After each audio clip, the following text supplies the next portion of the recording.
سيدنا وسندنا ومولانا محمد عبده ورسوله. أما بعد فأعوذ بالله من الشيطان الرجيم. بسم الله الرحمن الرحيم. يا أيها الذين آمنوا استعينوا بالصبر والصلاة إن الله مع الصابرين. صدق الله العظيم وصدق رسوله النبي الكريم الأمين ونحن على ذلك من الشاهدين والشاكرين والحمد لله رب العالمين.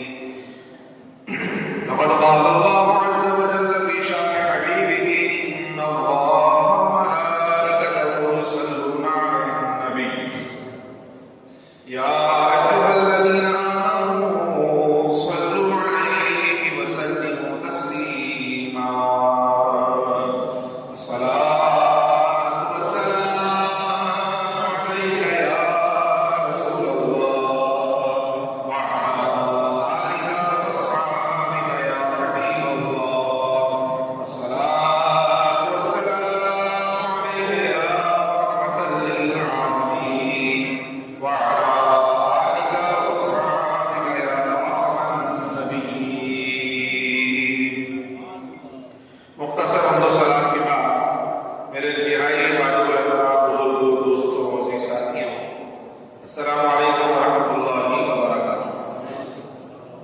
الحمدللہ والشکر للہ، اللہ سبحانہ و تعالیٰ کا بے پناہ کرم اور احسان عظیم کہ اس نے ہماری زندگی میں ایک مرتبہ پھر ہمیں جماعت المبارک کی نور و وفر کا ساتھ عطا فرمائی اور اپنی بارگاہ میں حاضر ہونے کی توفیق عطا فرمائی.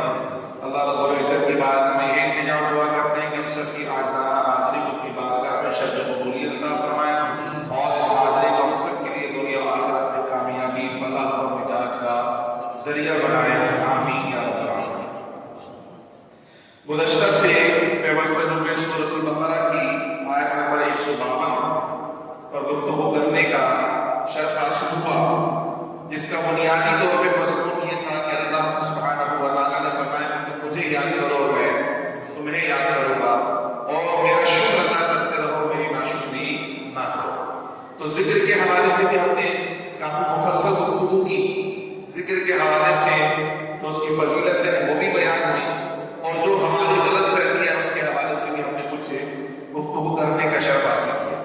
مزید یہ کہ شکر کے حوالے سے بھی جو کچھ بنیادی باتیں ہیں ہم نے آپ کی سماعتوں کی نظر کی، اور ناشکری کسے کہتے ہیں اس کا بھی بہت بنیادی اور آسان مفہوم آپ کو بتایا کہ جس نے نعمت دی ہے اس کی فرما برداری میں اس نعمت کا استعمال کیا جائے تو یہ شکر ہے، اور اس کی نافرمانی میں اس نعمت کا استعمال کیا جائے تو وہ نافرمانی اور ناشکری کے زمرے میں آتا ہے.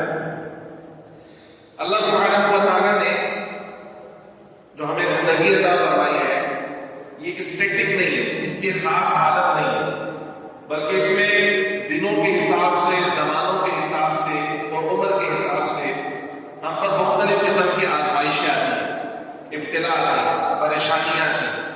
کبھی بہت خوشحالی کے ایام بھی ہوتے ہیں جس میں ہم ذہنی طور پہ پرسکون اپنے آپ میں محسوس کرتے ہیں. کبھی مالی فراوانی کا ایام بھی ہوتے ہیں کہ ہمارے پاس بہت زیادہ مال ہوتا ہے اور بے ریز ہم اس کو خرچ کر رہے ہوتے ہیں. اور کبھی ایسا بھی ہوتا ہے کہ ہم جسمانی امراض کے اندر مبتلا کر دیے جاتے ہیں، کبھی مالی تنگی کے اندر مبتلا کر دیے جاتے ہیں، کبھی اولاد کی طرف سے کسی آزمائش کے اندر مبتلا کر دیے جاتے ہیں. تو جو ہماری زندگی ہے اس میں اس طرح کی کیفیات کا ہمیں سامنا کرنا پڑتا ہے. جو نعمتیں میسر آ رہی ہیں، انسان کا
فرمایا کلا بل لا تکرمون الیتیم، ایسا ہرگز نہیں ہے، یہ جو کچھ تم آزمائش کے اندر آئے ہو، جو نعمتیں ملی، اللہ نے فرمایا وہ بھی آزمائش ہے، جو نعمتیں ملی وہ بھی کیا ہے؟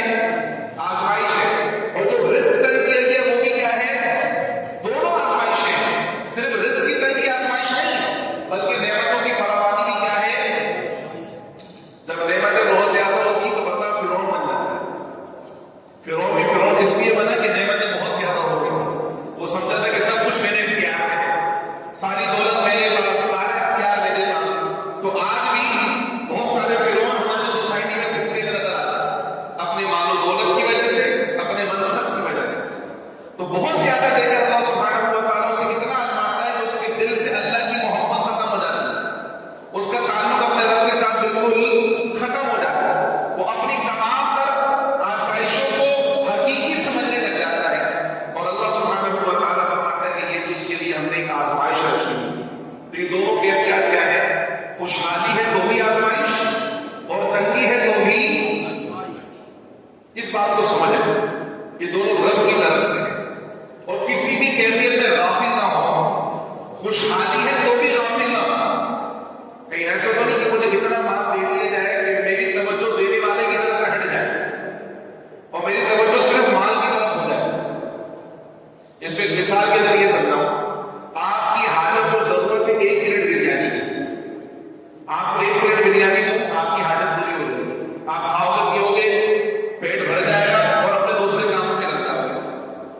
ایک پلیٹ بریانی کی حاجت والے کو پوری دیگ بریانی کی بھی دے دو تو پریشان ہو جائے گا، اپنی بھوک ختم، اب وہ پریشان ہو جائے گا، بریانی کو سنبھالوں تو سنبھالوں کیسے، کس کس کو بانٹوں، کہاں کہاں بانٹوں، میرے تو کھانے جتنا کھانا تھا ابھی سڑ جائے گی، خراب ہو جائے گی، اگلے دن تک سنبھال نہیں سکتا، زیادہ حریص ہوگا تو تھیلیاں بنا بنا کے فریج میں بھر بھر کے رکھتا رہے گا کہ بھائی میں کسی کو کھاتا رہنا، کسی کو بانٹنا نہیں ہے۔ تو جب ضرورت سے زیادہ مل جائے تو کیا ہو جاتی ہے؟ آزمائش۔ بولو نا کیا ہوتی ہے؟ اگر ایک پلیٹ ملتی تو سکون ہو جاتا، ضرورت سے زیادہ مل گئی تو کیا ہو گئی؟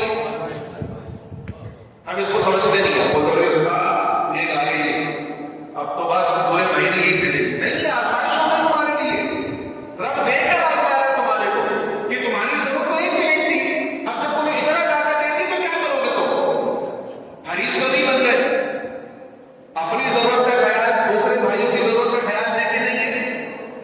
تو اللہ سبحانہ و تعالیٰ کی طرف سے جو دے کر آزمائش ہے وہ زیادہ سخت ہے، کیونکہ جب دے کر آزماتا ہے تو بندہ غافل ہو جاتا ہے، جب تنگی ہوتی ہے تو اسے رب کی یاد رہتی ہے، وہ روتا ہے، گڑ گڑاتا ہے کہ سورہ مزمل پڑھ لوں، سورہ یاسین پڑھ لوں، حی قیوم کی تسبیح پڑھ لوں، کچھ تو پڑھ لوں۔ لیکن جب مال بہت زیادہ ہوتا ہے، نمازیں چھوٹ جاتی ہیں، نمازوں کی یاد نہیں رہتی، تسبیحات کی یاد نہیں رہتی، قرآن کی تلاوت یاد نہیں رہتی، بس یاد رہتا ہے تو کیا؟ مال، اعمال سارے ختم ہو جاتے ہیں، بس مال ہی مال ذہن میں بسا ہوا ہوتا ہے۔ تو جو مال کی آزمائش ہے وہ مال کی تنگی سے زیادہ بڑی آزمائش ہے، کیونکہ اس کے اندر بندہ سراسر رب کو بھلا دیتا ہے۔ اس میں کیا کرتا ہے؟ جب دے کر آزمائے تو کیا کرتا ہے؟ وَاشْكُرُوا لِي، میرا شکر ادا کرتے رہو، جس نے دیا ہے اس کو بھولنا نہیں ہے، بلکہ اس کا شکر ادا کرنا ہے کہ میرے پروردگار کی مہربانی ہے، میری اوقات سے بڑھ کر مجھے عطا فرما دیا، میری حیثیت سے بڑھ کر مجھے عطا فرما دیا، میری ضرورت سے بڑھ کر مجھے عطا فرما دیا ہے۔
تو اب جب نعمتوں کی فراوانی ہو جائے تو کیفیت کیا ہو؟ وشکرولی، دینے والے کو بھولنا، اس کا شکر ادا کرتے رہے، اس کا شکر ادا کرتے رہے، اس کی ناشکری۔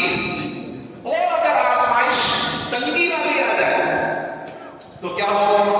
فرمایا یا ایھا الذین آمنوا استعینوا بالصبر والصلاۃ۔ ہر سچویشن، ہر کنڈیشن میں ہمیں کوئی مددگار چاہیے ہوتا ہے۔ جب ہم کسی پریشانی میں ہو تو ہمیں کیا چاہیے ہوتا ہے؟ زور سے بولیں۔ بھائی بائک پنکچر ہو جائے تو کس کو ڈھونڈتے ہو؟ مددگار کو ڈھونڈتے ہو نہیں ڈھونڈتے؟ پیٹرول ختم ہو جائے تو کس کو ڈھونڈتے ہو؟ ہے نا؟ پیٹرول پمپ بھی ڈھونڈتے تو پیٹرول پمپ تک پہنچانے والا بھی آپ کو چاہیے، ڈھونڈتے نہیں ڈھونڈتے مددگار؟ تو ہر ایسی سچویشن جس میں آپ پریشان ہو آپ کس کو ڈھونڈتے؟ زور سے بولیں، کیونکہ آیا سمجھانی ہے نا۔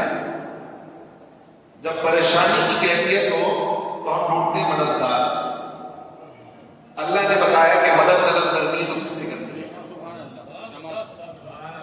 مدد طلب کرنی ہے تو جب بھی پریشان ہو، رزق کی تنگی کی کیفیت آ جائے، پہلی فراوانی تھی وہ بھی آزمائش تھی، اب تنگی کی کیفیت آ جائے تو کیا کرنا ہے؟ یہ دیکھنا کون سا عامل بابا ہے جو میری بندش توڑے گا، کون سے بنگالی بابا کے پاس جانا ہے، میں کون سی ساوتری مائی کے پاس جانا ہے، جنید بنگالی کا نمبر کہاں سے ملے گا؟ یہ کرنا ہے نہیں۔ فرمایا جس رب نے دل کھول کے عطا فرمایا، اب جب تنگی ہو جائے تو اس سے منہ نہیں موڑنا بلکہ سجدوں میں اضافہ کر دینا ہے، اس کی بارگاہ سے دور نہیں مانگنا بلکہ حاضری کی مقدار بڑھا دینا ہے،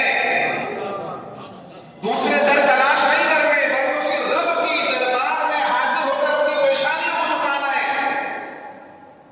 رب سے تعلق توڑنا نہیں مزید مضبوط کرنا اور جوڑنا ہے۔ جب پیٹ بھر کر کھانے کو مل رہا تھا تو شکر الحمدللہ ہو رہا تھا، اب اگر ایک وقت کا فائدہ ہو گیا ہے تو کیا رب کو چھوڑ کر چلے جاؤ گے؟ نہیں، پیٹ بھرے میں 2 سجدے کرتے تھے، خالی پیٹ میں 4 سجدے کرو رب کی بارگاہ۔ مولا اس ہاتھ میں رکھا تیرا شکر ہے، اب اگر تو نہیں دے تو تیرے علاوہ اور کون ہے جو مجھے دے؟ اس حال میں رکھا، اس میں بھی تیرا شکر ہے۔ ایک وقت کا فائدہ ہو رب سے منہ موڑ دیا، کیا فائدہ نماز پڑھنے کا، نوکری تو لگی نہیں رہی، ابے تو کیا اللہ سے تجارت کر رہا تھا کہ نماز اس لیے پڑھوں گا کہ میری نوکری لگے گی؟ اسے تمہارے سجدوں کی ضرورت ہے، اسے تمہاری نمازوں کی ضرورت ہے، وہ مالک الملک ہے، قادر قدرت ہے، وہ بے نیاز ہے، تم سارے سجدے نہ کرو، اس کی ربوبیت کو کوئی فرق نہیں پڑتا، اور سارے ہمیشہ سجدے میں پڑے رہو تو بھی ربوبیت کو کوئی فرق نہیں پڑتا، وہ بے نیاز ہے، تم تجارت کر رہے ہو رب سے۔ یار میں نے وظیفہ بتایا تھا مولوی صاحب نے کہ یہ وظیفہ پڑھو نوکری لگ جائے گی، نہیں لگی نوکری، وظیفہ چھوڑ دیا میں نے، اللہ سے تجارت ہو گیا۔ ہماری اتنی حیثیت اور اوقات کہ رب سے بارگیننگ کرے کہ تو دے گا تو ہم نہیں کریں گے؟ نہیں، وہ دے تب بھی ہم اس کے بندے ہیں، وہ نہ دے تب بھی ہم اسی کے بندے ہیں۔ تو کیا وہ فرمان استعینوا، مدد طلب کرو، مدد طلب کرنے سے منع نہیں کیا، مگر کس سے؟ بالصبر والصلاۃ۔ ایک ریموٹ پاز ہے، سب سے پہلا اٹیمپٹ آپ کا کیا ہونا چاہیے؟ سب سے پہلا ریئیکشن آپ کا کیا ہونا چاہیے مصیبت میں؟ کیا ہونا چاہیے؟ صبر۔ زبان بند ہونی چاہیے، کھلنی نہیں چاہیے۔ پہلا ریئیکشن کیا ہونا چاہیے؟ زبان بند ہونی چاہیے، کھلنی۔ ہمارے نوجوان ایک بات کو وہ بھی سمجھے کہ موٹر سائیکل میں ٹکر ہو جائے تو کیا ہوتا ہے؟ لڑتے بعد میں تو پہلے گالی دیتے، دیکھتے بعد میں کس نے مارا پہلے منہ سے کیا نکلتی ہے؟ گندی سی گالی منہ سے نکال دیتے۔ میں آپ کو پہلے نہیں کہہ چکا کہ گلاس کے اندر سے وہی چیز باہر آئے گی جو گلاس کے اندر ہوگی۔ دودھ ہے تو ٹھوکر لگے گی تو کیا چھلکے گا؟ شربت ہے، ٹھوکر لگے گی تو کیا نکلے گا؟ اور اگر اس میں گندا پانی بھرا ہو ٹھوکر لگے گی تو کیا نکلے گا؟ تو اصل چیز ضرب میں کیا ہے یہ اسی وقت پتا چلتا ہے جب ٹھوکر لگتی ہے، تبھی تو چھلک کے باہر آتا ہے، اور ہمیں ٹھوکر لگ گئی ہمارے منہ سے کیا باہر نکلتا ہے؟ اس کا مطلب وقت اندر کیا بھرا ہوا؟ غلاظت ہے، غلاظت ہے، غلاظت۔ اللہ اکبر نہیں نکلا مجھ سے، ٹکر لگتی فوراً اللہ اکبر نکل جاتا، استغفر اللہ نکل جاتا، الحمدللہ نکل جاتا، کلمہ نکل جاتا کہ پتہ نہیں موت کا لمحہ تو نہیں ہے، میری موت آ رہی ہے، میں کلمہ نہ فوراً گالی۔ تو پہلا ایکٹ کیا ہونا چاہیے مصیبت میں؟ صبر۔ پہلا ایکشن، ری ایکشن کیا ہونا چاہیے آپ کا؟ صبر۔ اور صبر کو میں نے کس سے تشبیہ دی؟ زبان بند، زبان پہ کوئی کلمہ آگے کر کے دیکھ لیں، مشکل ترین کام ہے، آسان نہیں۔ منہ کھولنا آسان ہے، منہ بند کرنا بہت مشکل کام ہے، ٹھیک ہے نا؟ تو اب پہلا ایکٹ میں نے آپ کو بتا، اللہ نے قرآن میں کیا فرمایا کہ پریشانی آئے، تکلیف آئے تو سب سے پہلا ایکٹ کیا ہے؟ صبر۔ اور صبر کا عمل ہی میں نے آپ کو نمونہ کیا بتایا، منہ زبان نہ کھولے، یہ ہے صبر۔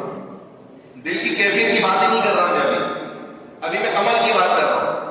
آپ اس پر تو آ جائیں، دل کو بہت بعد میں آئے گا ہمارا، ہم عمل کی بات کر رہے ہیں۔ تو پہلا ایکٹ یہ کہہ رہے ہیں کہ کوئی مصیبت آئے، کوئی پریشانی، کوئی آزمائش، ٹائر پنچر ہو گیا گالی، پیٹرول ختم ہو گیا گالی، بائک اسٹارٹ نہیں ہو رہی گالی، گاڑی اسٹارٹ نہیں ہو رہی گالی، بندے کا انتظار کر رہا فون نہیں اٹھا گالی، ہر مصیبت میں گالی۔ تو نحوست نہیں آئے گی تو اور کیا آئے گی میرے بھائی؟ بے برکتی نہیں آئے گی تو اور کیا آئے گی؟ اللہ کی رحمت نازل ہوگی آپ کے اوپر، امپاسبل ہے، ناممکن ہے۔ تو پہلا اٹیمپٹ کیا ہوگا بھائی؟ اٹیمپٹ کا مطلب سمجھتے ہو؟ پہلا ریئیکشن کیا ہوگا مصیبت میں؟ پہلا ریئیکشن آپ کو ہونا چاہیے صبر۔ اور صبر کا مظاہرہ کیسے کریں گے؟ منہ بند کر کے، منہ بند کر کے۔ دوسرا آپ کا ریئیکشن کیا ہونا چاہیے؟ الصلاۃ۔ کیا ہونا چاہیے؟ نماز۔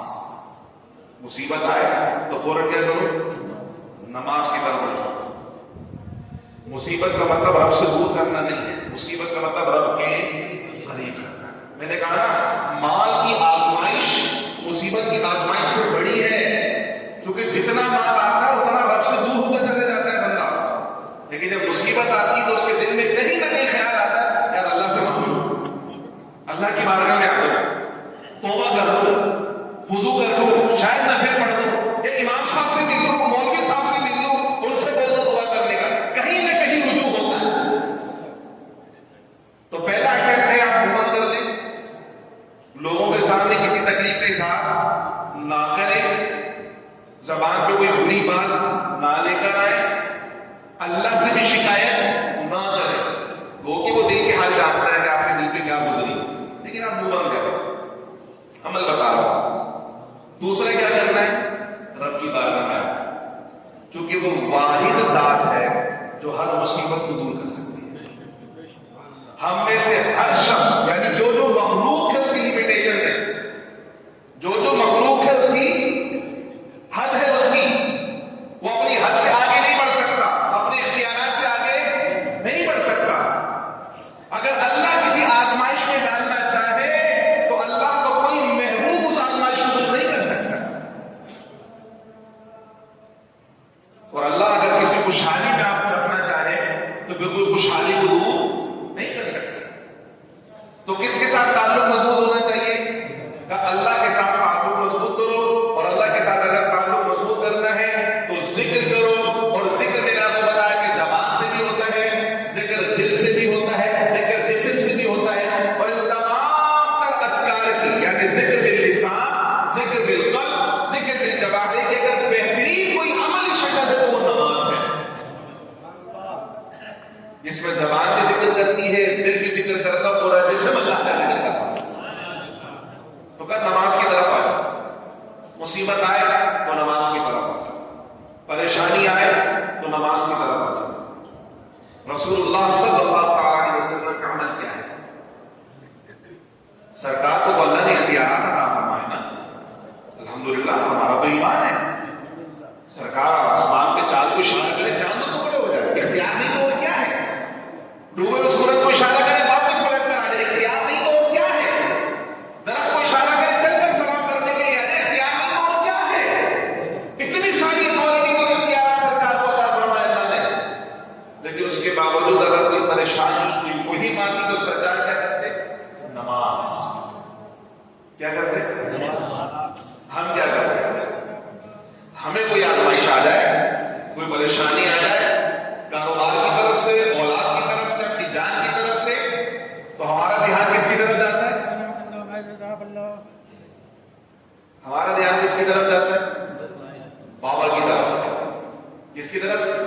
کسی بابا کے پاس چلو استاد، کل تک تو دکان صحیح چل رہی تھی، آج سیل صحیح نہیں ہو رہی، کل تک تو بالکل سیٹ چل رہا تھا، آج تھوڑا سا جو ہے وہ معاملہ صحیح نہیں لگ رہا آج۔ کل ہی میں اپنے ایک اسٹوڈنٹ کو بات سمجھا رہا تھا روحانی علاج کے حوالے سے۔ ہمارے لوگ جو کہ توہمات پرستی بہت ہو گئی، بہت زیادہ، یعنی کوئی میرے پاس اس لیے آ رہا ہے کہ اس کا علاج کروں اور وہ کہہ رہا ہے مجھ پہ جادو کروا دیا، میں اس کو بولوں تم پہ جادو نہیں ہے نا، وہ نہیں مانے گا۔ اب ایک صاحب آیا کہہ رہا ہے مغرب کے وقت مجھے ایسا لگتا ہے کسی نے دل پکڑ لیا، مغرب کے وقت کیفیت ہو رہی ہے۔ تو میں نے کہا ابھی بتا اثر کے بعد کچھ کھاتے ہیں؟ کہتے ہیں روزانہ سموسہ کھاتا ہوں۔ میں نے کہا سموسہ کھانا چھوڑ دو،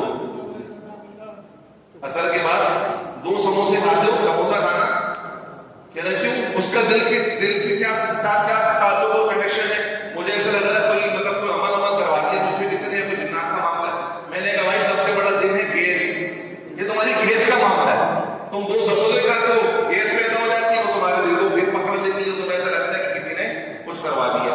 اب وہ ماننے کو تیار نہیں، میں جب تک اسے تعمیر نہیں ہوں، جب تک جلانے کو، پھیرنے کو، اوڑھنے کو، ملنے کو، کھودنے کو اور گاڑنے کو کچھ نہ، اس وقت تک ماننے کے لیے وہ تیار۔ تو لوگوں کی حالت ہے مصیبت میں 2 لوگ ہمیں یاد آتے ہیں، 2 چیزوں کی طرف دھیان جاتا ہے مصیبت میں۔ ایک سب سے پہلا دھیان جاتا ہے ہمارا تعلقات کی طرف کہ کون کون میرے کام آ سکتا ہے، اور دوسرا ہمارا دھیان جاتا ہے قائد اعظم کی طرف رحمۃ اللہ علیہ۔ قائد اعظم سے مراد میری کیا ہے؟ نوٹ کی طرف، کیونکہ جس کے تعلق قائد اعظم سے بڑے اچھے ہیں وہ بولتا بس استاد اب تو میں اس ملک میں کیا کچھ نہیں کر سکتا، اب تو ایسے جو سے لے کر پریزیڈنٹ تک میری مٹھی میں، کیونکہ میری مٹھی میں بند ہے کیا؟ قائد اعظم محمد علی جناح۔ اللہ کی طرف کسی کا دھیان نہیں ہے، رب کی طرف کسی کا دھیان نہیں جا رہا۔ ہم کیسے مسلمان ہیں؟ لا الہ الا اللہ کی صدا ہم لگا رہے کہ رب کے سوا کوئی معبود، اللہ کے سوا کوئی معبود، ہم ہمارا معبود ہے، ہم اس کے بندے ہیں، ہم اس کی عبادت کرتے ہیں، وہ مالک الملک ہے، قادر مطلق ہے، وہ سب کچھ کر سکتا ہے، اسی کے قبضے اختیار میں سب کچھ ہے۔ یہ سب ماننے کے باوجود ہماری توجہ اس کی طرف زیادہ ہوتا تو امام صاحب کے پیچھے لگ جاتے، امام صاحب میرا نام لے کے دعا کرتی ہیں، آپ نے میری پریشانی دور ہو جائے۔ بھائی تم خود کیوں نہیں کر رہے؟ جو طلب تم اپنے لیے رکھو گے، جو گڑ گڑانا تمہارا ہوگا، جو آنسو تمہارے نکلیں گے، میرے تھوڑے نہیں کر سکتے۔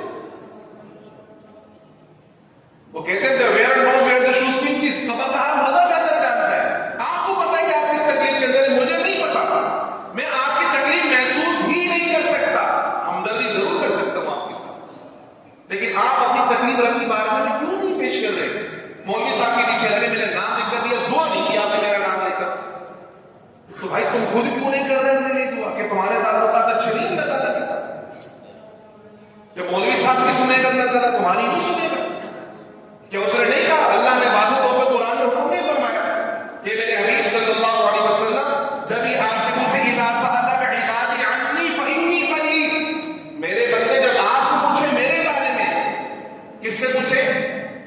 پیارے آقا صلی اللہ علیہ وسلم سے۔ اللہ کہہ رہا ہے اے حبیب جب میرے بندے آپ سے پوچھے میرے بارے میں تو کیا کہنا ہے؟ یہ نہیں کہنا کہ میرا رب مجھ سے قریب ہے، فرمایا میرے بندوں کو بتا دو میرا رب تم سب سے قریب ہے۔ حبیب تو میں ہوں، اللہ کا محبوب تو میں ہوں، میرا تو اللہ کے ساتھ ہے وہ اپنی جگہ، لیکن اللہ کا تو اپنے ہر بندے کے ساتھ ہے۔ فإنی قریب، میں تمہارا قریب ہوں۔ صرف مولوی صاحب کے قریب تھوڑی ہے، امام صاحب دعا نہیں کر رہی، آپ نے فرمایا میں دعا نہیں کر رہا، یہ نام لے کے آپ کا نام اللہ کو نہیں پتا ہے۔ تو مصیبت آئے تو 2 مددگار وہ ہیں جو آپ ڈھونڈتے ہیں، اور 2 مددگار وہ ہیں جو اللہ کے قرآن کے اندر بیان ہے۔ پہلا مددگار کیا ہے؟ صبر۔ پہلا کیا ہے؟ زور سے بولے، پہلا کیا ہے؟ اور صبر کا عملی نمونہ کیسے کریں گے؟ بند۔ مصیبت آئے تو منہ کسی کے سامنے نہیں بولتا۔ اور دوسرا مددگار کیا ہے؟ نماز۔ دوسرا مددگار کیا ہے؟ اب دیکھتے ہیں کہ کوئی پریشانی آتی تو موبائل پہلے نکلتا ہے یا وضو پہلے ہوتا ہے؟